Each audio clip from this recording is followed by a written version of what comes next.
Little Western.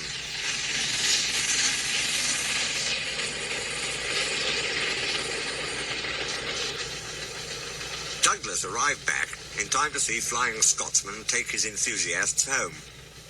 The Fat Controller said he had all been honoured, and thanked Flying Scotsman and his owner for their help.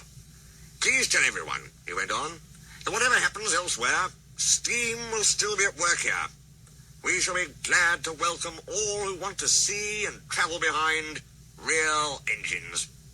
This announcement was greeted with cheers, and Flying Scotsman departed to the strains of Will Ye No Come Back Again, led, as one might expect, by Donald and Douglas. At last Douglas could tell his news. They were all excited about it, and agreed that something must be done for Oliver. I'm feared, said Donald. Some murdering diesel may creep in, and him there alone, lacking steam even to whistle for help. You're right, said James. He won't be safe till the Fat Controller knows. Douglas should tell him at once, Gordon firmly. Said Gordon firmly.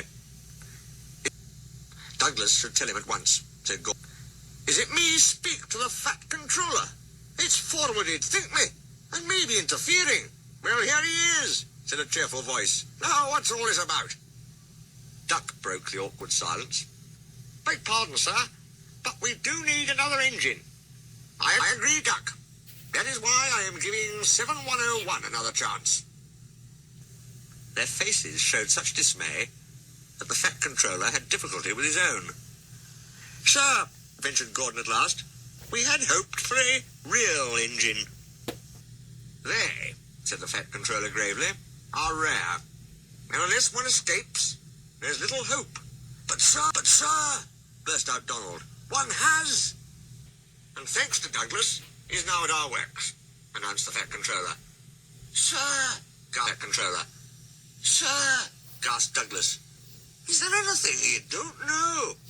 More than you think, he laughed.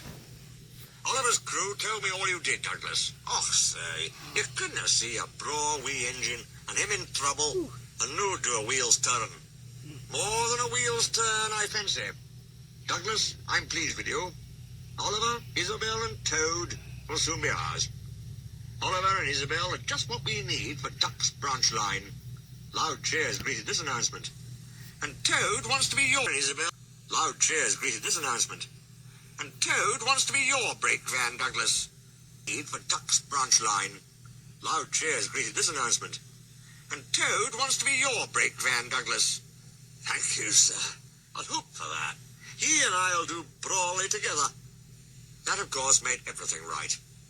Henry spoke a good word for 7101, and the others gave him a welcome. Henry spoke a good word for 7101, and the others gave him a welcome. He had good manners for a start, so Henry didn't find it hard to teach him our ways. 7101 finds them different from those of the other railway, but much more interesting. Now, quite a useful engine. They teased him at first because of his growls. They said he was like a bear. He still growls, not because he's cross, but because he can't help it. His name, Bear, has stuck. He likes it. It's nicer than just a number, he says. Having a name means that you really belong. The Fat Controller soon had Oliver, Isabel and Toad mended and painted in full Great Western colours. The Fat Controller soon had Oliver, Isabel and Toad mended and painted in full Great Western colours. Then he rescued 3 more Western auto coaches. 2, Alice and Mirabelle, he gave to Duck. The 3rd, Dulcie, joined Oliver and Isabel. Then he rescued 3 more Western auto coaches. 2, Alice and Mirabelle, he gave to Duck. The 3rd, Dulcie, joined Oliver and Isabel. Duck and Oliver are happy on their branch line. It runs along the coast to the small railway. We reopen branches, they boast. They're very proud of this indeed. The others laughed at first and called their branch the Little Western. Duck and Oliver were delighted. And now, no one ever thinks of calling it anything else.